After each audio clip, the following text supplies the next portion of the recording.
Hey everyone, welcome back to Bird Talk with Terance Mathis. I'm William Brandon. Please make sure to subscribe to the YouTube channel Atlanta Sports Unlimited. I keep telling Mhm, y'all, you don't want to miss mhm, an episode. Turn on mhm. those notifications. Yes. Well, where else do we begin? The Falcons played their first preseason game last week. Of course, they did lose 28-3. And I saw, wait, no, I didn't see any starters, Right. Terance. Before I get jump deep into this, I have to say happy birthday to my beautiful wife, Arnita Mathis. Happy birthday, honey. I love you. Happy But birthday. now let's get into it. When we left here last week, we talked about what I wanted to see. Mhm. Alignment, assignment, execution, and energy. Right? We talked about that, right? Yes, And I got that from the defense. I yes. got nothing of sorts from the offense, and the special teams kind of they were edgy there. Now, I get it. People says, well, it wasn't the starters, it was the backups, and it was guys. Some people call them scrubs. Some people say, well, those are guys that they're looking to see who's gonna make the team whatsoever. Okay, I get that. I understand that, and those are valid points. But understand this, folks. This was the same system that your starters are going to play in. These are the same players that are coached that are coached, and they coach the starters too. So you can't tell me these are the same players that's being coached by the guys that's going to be starters. Okay, so you can't. There's no excuse for the offense to look that bad. There's no excuse for no energy from that offense. Now, William, here's my thing, and I've had a whole week to think about this, and I finally came up with something that I think will make people understand uh, the magnitude of what needs to happen. Here's a new coach comes in. He brings an offense that he used to run in Tennessee. Here's a defensive coach that comes in that brings a defense that he ran in a number of places that was successful doing it, Super Bowl rings, whatsoever.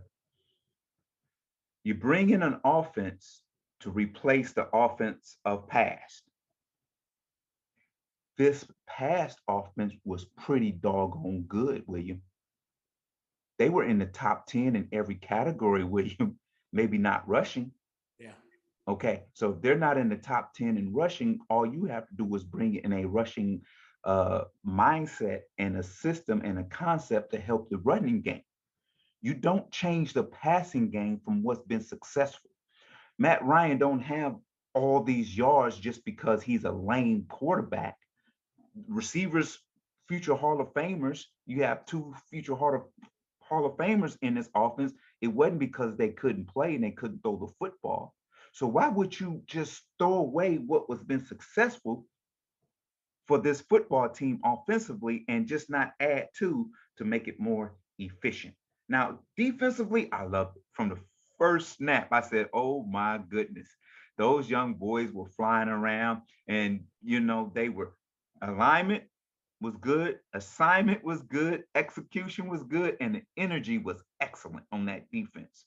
At the end, when the game was pretty much over and Tennessee decided they wanted to run the ball, and there you go.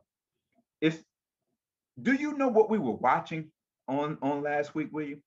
We was watching the same two teams with the same two systems, offensively, defensively, whatsoever. Tennessee does it better offensively because they've been doing it for years. Mhm. That's the difference. That's the only difference that I seen in that game. So this week coming up, uh, I need the starters to come out offensively and play with some energy, uh, make some plays, and give us some hope for September. That's what I need to see. Let me ask you. Well, first off, I will say, Ben, I did go to the game last week. The energy at the beginning, as far as the fans, the people in the crowd, they were excited, but you could quickly feel the air deflate. I heard rumblings in the stands like, "Oh, here we go again, same old Falcons." I heard a lot of those comments, and that was just based primarily because of the offense or the lack thereof that we Right. saw. Right. What do you say to people who are like, oh, Terance, it's just the preseason. That don't really matter. That Matt Ryan didn't play and the other Ridley and them didn't play. Well, here it is. You only get 3 preseason games. Most likely, they're not going to play much in that third preseason game, so they're going to get bulk of the work in this next preseason game. But understand this: those 12 to 15 reps they didn't get in that first preseason game, you can't make up during the season, especially when you have a new system. When you have a new system, you got to play in that system, get as many reps, live reps, game reps as you can in a new system. So you're going to tell me in one game, in one half, they may play just one half this weekend. In one half against the Dolphins, you telling me they're going to be ready to play in September against the Philadelphia Eagles opening day? If it look, and you're going to say, well, they're professionals, they should be able to. Okay, I get it. But at the end of the day, when you get into a new relationship, William, you got to date, you got to talk, you got to have fights, you got to hunt understanding, you got to make up, you got to do all those things. But if you just gonna go to dinner all the time and everything good, eat a steak, glass of wine, kiss, and good night, you ain't getting in. That's not a relationship. That's just company on a date. So you got to get into the whole. Okay, how do we fix things when it's broken? How do we make things better? All these things. Okay, what pieces do I need to move around whatsoever? I was surprised your first round pick, the number 4 pick in the draft, didn't get a snap. Yeah. He was dressed, but he didn't get a snap. So we don't know what. Okay, they're in Miami this week, Yeah. and all the clips I've seen, they've shown all the good plays and all the good things that they're doing whatsoever, and all the reporters, Atlanta reporters, are talking about the domination by the defensive line and all that stuff. I get it. I understand. That's what we have to do as Atlanta journalists, is report on the good stuff for the Falcons so the fans will get excited about it. So practice is important, but the game means something. Mm-hmm. There were some Miami journalists that were saying that the defense was giving Miami offense fits yesterday. And yeah, I saw those highlights as well, like the Calvin Ridley over Yeah, Xavier yeah, Howard. And yeah. so well, he kind of cut to it. I was going to ask you, what did you think about those? And is it just, it's just training camp? It's just one play. It's not nothing major to. Well, it is major because it's competition. Mhm. When it's one-on-one competition, that's when you know. When it's one-on-one, man on man, hey, if I can beat that man, I can get in his head. And I believe you. Howard is thinking about that coming Saturday night. Is Calvin Ridley going to give me that same move and run by me? And that sets it up for the game. Now you give him that same move, get another 5 or 7 yards and break on an out route while he's still running deep. So if Calvin Ridley is smart as that I know, as smart as I know he is, he's going to set him up just like that. So doing this week is just set up for Saturday, because I've been through these weeks before. We've done it with the Jaguars before, and I've been through these weeks where you set them up during a whole week of practice for the game. And that's the fun part of it, because you show them something that they think they're going to see on Saturday, but then they see something totally different. Okay. The Tennessee game, and we spoke. We sent some text messages, and you were talking about the scheme. I know the offense starters didn't play, but what did you think about the offensive scheme that you did see? Well, here's the thing. Uh, what I did not like, and it's just my opinion, guys, and I'm not right all the time. I'm not right. I'm probably not right most of the time, but here's the thing. When you have an offensive scheme and you have all 11 offensive players inside the numbers, that's a tight space. So if you have all 11 players inside the numbers, you're going to have all 11 defensive players inside the numbers.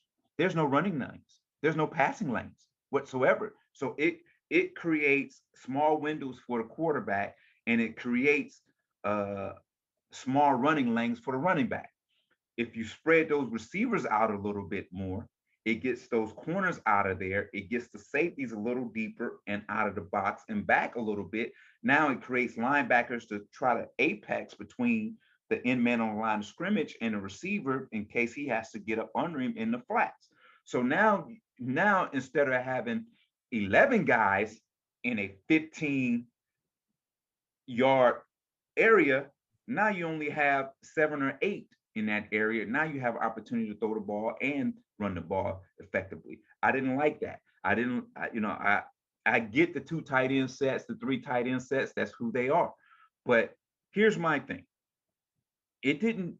The first preseason game. I'm just talking about the first preseason game. It's only one preseason game, and yes, it's a preseason game.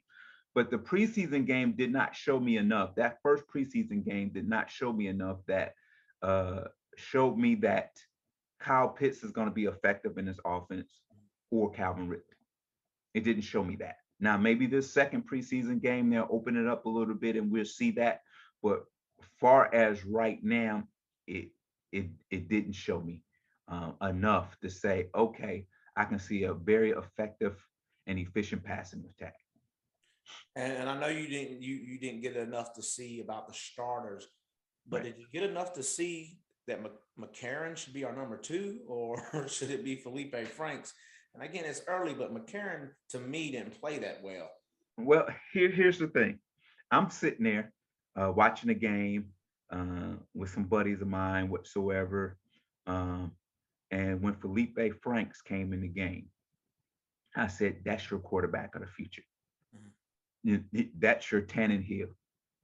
That's the guy. That's why they drafted him, because they're the same guys.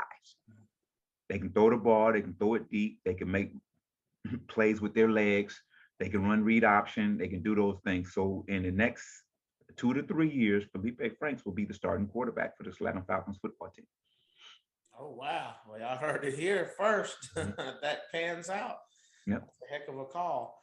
I did that run that Felipe broke loose. I will say that did get the building a spark roused up. That was about the only besides the defense, but seeing him run, that When the last time we seen something like that? number That's 7, Michael Vick. Thank you. People want to see that. They want to see your quarterback break out of the pocket and get a 50, 60, 70-yard run. They want to see that. That's exciting when your quarterback does that. Oh, we know everybody else can do it, but can my quarterback do it? That's exciting, man. Exciting football. What do you want to see out of the Falcons this week? I know you want to go with the assignment, alignment, and the energy, but is there more that you want to see this week out of the Falcons? Clearly, I know you want to see the offensive starters, but I want to see better pass protection from the offensive line for one. goodness. I want to see. I've seen a lot of shotgun, one back stuff, whatsoever. I want to see Matt Ryan execute the passing game from the shotgun. I want to see. What I want to see is uh, from this offense. I want to see Kyle Pitts and Calvin Ridley on the same side, which creates problems for everybody else. And I want to see uh, a passing formation that creates havoc for opponents. Now, defensively, just do what you did last week with the starters, and oh my goodness, it's going to be lights out. You still have questions at certain positions, but you had guys who played very well. That's going to be valuable backups and even some starters. I think Davison, who we haven't seen much of, played extremely well, played extremely hard, and I like his energy next to Grady. Um, here's the one thing that scares me, because when they came out in that 3-4 defense, I said, oh, I says, you put arguably the best defensive tackle, one of the best defensive tackles in the NFL, and over the center, and he has to play 1 or 2 gaps, and oh, you taking away his efficiency. I'm like, oh my goodness, I hope this is not going to be the case. I hope sometimes they play him at D tackle and play him at nose guard and move him around a little bit, because you play him over the center, he's going to get double team. I know you're going to say, well, they're going to blitz and this, that. Yeah, but guess what? When they blitz with a middle linebacker, guess what Grady is doing? He's taking one side. He only has one side to go, because he knows that linebacker is coming either way. So he goes the opposite way to try to bring two, so the linebacker can blitz. So you pretty much just using him as a decoy in this defense. Yeah, I was excited to see the defense flying around out there. I think a lot of people were. They seemed to be comfortable earlier on with at least the blitzing scheme. I think the Falcons defense wanted to be a part of something like that where they can, and they had a couple of all-out blitzes that he sent. Mm-hmm. Mm-hmm. Well, here's the thing. That is very good if your back end covers well. Mm-hmm. You see what I'm saying? Because there's a tendency when you blitz, the cornerbacks know that the receivers have hot routes. That means they're going to break stuff off quick whatsoever. So the tendency is to sit on a route because the quarterback's not going to have time to throw it deep. If you pick up, here's the thing we always talk about as an offensive coordinator and as an offensive person is this, is when you send a blitz, you always clog up the middle and make them come from a long way from the outside. So what Tennessee made the mistake of, they were allowing the blitz to come up the middle where the quarterback had no chance at all. Yeah. So if you guard the A gaps, which are the gaps between left guard and center and right guard and center, and make the blitz come outside from a long ways, it gives the quarterback a little extra time to get the ball off. So if a team understands that and can clog up the middle and make it come deep, further away from the outside, them corners better guard. They better be able to handle their one-on-one assignments, because if not, it could be big plays happening. Yeah, the AJ Terrell and the rest of the guys are going to have to play well in order to keep the score down. Did you see any of the rookies on defense that you were impressed by? You know, Big O played well, man. Big O played extremely well, man. And I think I'm telling you, he's going to get a lot of playing time. And I by week 5 or 6, he may get 70% of the snaps. I like him, man. Oh my God. I like him. I like him a lot. He was flying around. I saw a couple plays where he was coming in there when they had them all out blitzes. He was ready. That's the energy, man. Let me tell you, people don't understand. Energy deflates the opponent. Even if if a play breaks, and the defense gives up a play, the energy that you have chasing it down, and all 11 people, all 11 helmets around the play, that energy sucks out the life of your opponent. Even though he just had a 10, 11, 12-yard run, yeah, there's still 11 guys around the ball. He's going, oh my God. He's thinking, I got to work hard every play. So by the third quarter, he's exerting all his energy trying to outrun 11 guys. By the fourth quarter, he's dead because we done sucked out all the energy from him. So that's when I talk about energy, that energy, you get deflated. Yeah. Offensively, if you show energy, you make a play, offensive lineman running down there, picking up the running back, picking up the receivers, and they jogging back, tapping each other on their head. That defense going, ooh, they really like each other. They love each other, and they playing a lot of energy. Ooh, this is going to be like this for 4 quarters. You don't want to see that. That's why I keep saying energy is important. Yeah. So you think he's got that chip that you speak of because he was drafted late, Big AO? I don't think it's that. I think he's just so young, and he just don't know any better. You hear me say that a lot. He just don't know any better. And that's the kind of guy I want. He just don't know any better. He don't care what nobody thinks. He don't care what nobody says. He's just going out there playing a game that he has a passion for, that he loves, and he's playing it very hard. And that's all you can ask for a young guy. Jalen Hawkins last year, draft pick, he was flying around out there at safety. Yeah, he played very well. He played well. You know what? And that's the position right there that we had question marks about, because we have new guys there and young guys there. But I think that in this defense, these guys, you're going to, what's his name? Jamal Adams over in Seattle. That's the kind of safeties that we're going to have. Who is it? Reed played for Baltimore. That's who you're going to see. Palomalo played for the Steelers. That's the kind of safeties you're going to see with this defense. They're not going to be asked to cover as much. They're going to be on blitz, pressure to the quarterbacks and playing deep and scrolling all over the field to make sure nothing gets behind them. So I think this defense is good for this division because there's no other defense like it in the division. I want to rewind a second. Why do you think though that the head coach might leave his starters in street clothes? Why not even dress them? That baffles me right there. I don't know where that comes from. Uh, I we talked about. Remember, I said this is an old school mentality coach, Mm-hmm. and then you come out in the preseason and go new age on me. Mm-hmm. And I'm going. I'm confused now. I'm confused.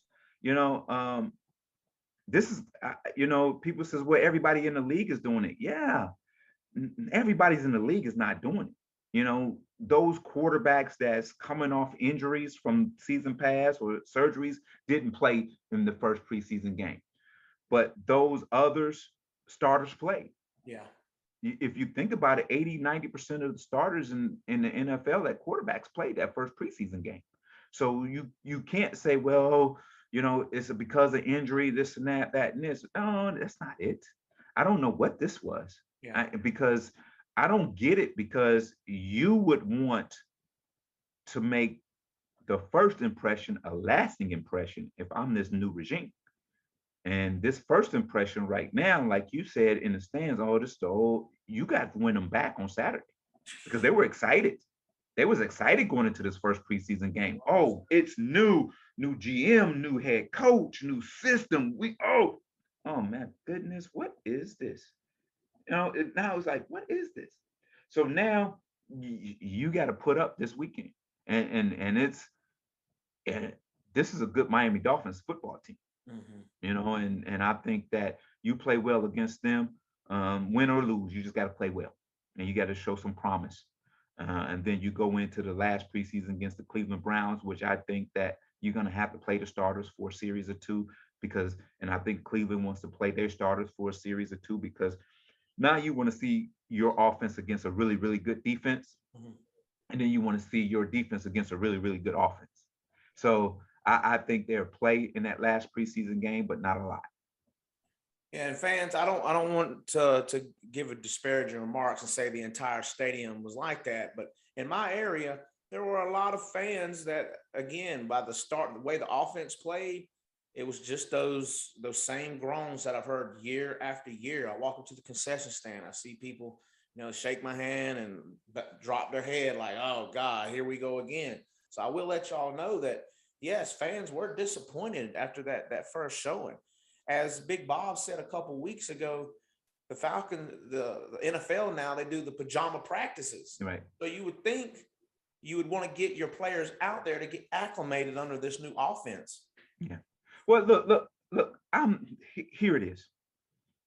I still think it's a two-man race in the division between the Falcons and the Buccaneers. Mm-hmm. I'm gonna say that I think the Falcons has a chance to win this division. I truly, truly do. Um, I'm just critiquing on what I've seen in the game and what I think that needs to be done or be fixed for us to go forward. I'm not saying the season is done, season is over with. I'm not with this football team. What I'm saying is this is what I was looking for, Mm-hmm. and this is what I got. I don't like it, and I hope that it changes this weekend and we go forward and be the football team that I know they could be uh, in December and January. Yeah, I mean, like you said, I agree. I don't, I'm not casting the end of the season. I just wanted to Yeah. see more.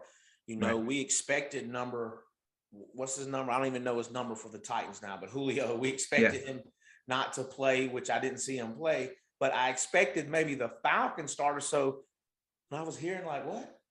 They got Yeah. street clothes on. Yeah. They're not playing. Yeah. Oh, God, Yeah. here we go. Well, I knew Julio wasn't gonna make the trip. We talked about that. Yes. I knew Julio wasn't gonna play. I expected that. But you're right. You looking at your starters on the sideline, it looked like a jewelry show. Yeah, I didn't come to see AJ McCarron. No offense, AJ McCarron, but I thought I was going to see number 2 out there a couple snaps. Well, here's the thing. Is this? We talked about this before the draft, William, and we talked about this city and is a celebrity-laden city. We want to be able to brag. We want to be able to go place and say, our team is this, our quarterback is this, our receiver, our defensive starter, our dude is this. We want to be able to, because we're a city of we're different than any other southern city. We're the Riddell Drive of the South when it comes to Peachtree. We're that, or Buckhead. We're that. And we want to be able to say our football team is the best. And we brag about our football team because we want to say it's ours. And for this to happen, it gives those who are transplants from different places go, aha, aha, that's why I root for the Giants, or that's why I root for the Bears, and that's why I root for the Cowboys, or that's why I root for the Steelers, because your team can't give you what you want. Mm-hmm. So this is what this city wants to do. They want a championship. They want to be able to say their team can play with anybody and beat anybody. And when you go out in the first preseason game and show them this, it deflates them a little bit. But you have a chance to get them back standing tall, chest forward, shoulders back in this next preseason game. And I know that you're saying, oh, it's just the preseason, it doesn't matter. It doesn't count, but it matters. It matters. That's just so in other words, here we go. If you are an Olympic sprinter, Mm-hmm. so you telling me all these track meets that you run into, all these other things that you run is not important, is just the Olympics. You got to run these track meets to get ready for the Olympic trial, and then win the Olympic trial, and then get into the Olympics, and then run your semis and all that to get into the finals. So you got to run races before the championship race. So you got to practice and prepare to get ready for a championship run. So that's why the preseason matters, but it doesn't count. Yeah, it definitely matters. Like you said, especially with one less preseason game, they're liable not to play any that third game. So you're going off of maybe a half worth of offense under this new scheme. Yeah. That's going to be rough. And I wanted to point out, yeah, we play the Dolphins this Saturday, but they play them in the regular season. So how much Yeah. are they really going to show Right. in the preseason Exactly. game? So that's just another time for Arthur I Smith to know. dial it down. I know. And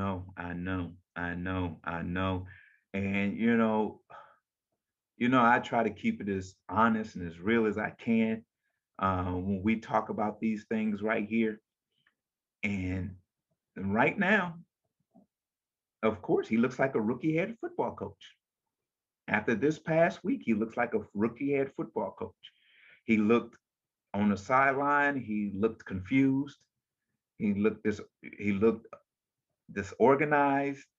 Hey, I'm just calling what I see. Yeah, that's what we want, though. You know, but here again, that's what the preseason is for. To get all that out your system to get ready for the season. So if you trying to be that against guys that you're gonna release, and you getting that in your system, you're taking that to your starters too. Yeah. So why not start out with your starters and get in a groove with them, and then you're already in the coaching mode, and then when the backups come in, you're still in that mode, and you can still teach and coach and not get frustrated because you just had a good 2 series with your starters. I agree. There needs to be some contact, and they've got to go through this scheme so we can go ahead and work out those problems that are going to arise, because we know problems are going to happen. Everything's not going to be perfect. So yeah. Well, doggone it, William. Here's the thing. Everywhere I go, wherever I travel, they say, "Oh, Terance Mathis, how about your Falcons? What are you Falcons gonna do? Oh, y'all struggling." I'm tired of hearing that. yeah. Look, I'm a dirty bird for life. And when I go, I want to be able to flap my wings and say, look at us. Yes. And so that's my frustration. And that's where I'm coming from when I'm talking about this. I want to see excellence. I want to see excellence. Mm-hmm. I don't want to see mediocrity. I don't want to see below average. I want to see excellence. And I'm sorry We didn't get that the first week. But here we go. Now we got 2 more weeks leading up into the first game to start moving towards excellence. So I need to see that this weekend. All right.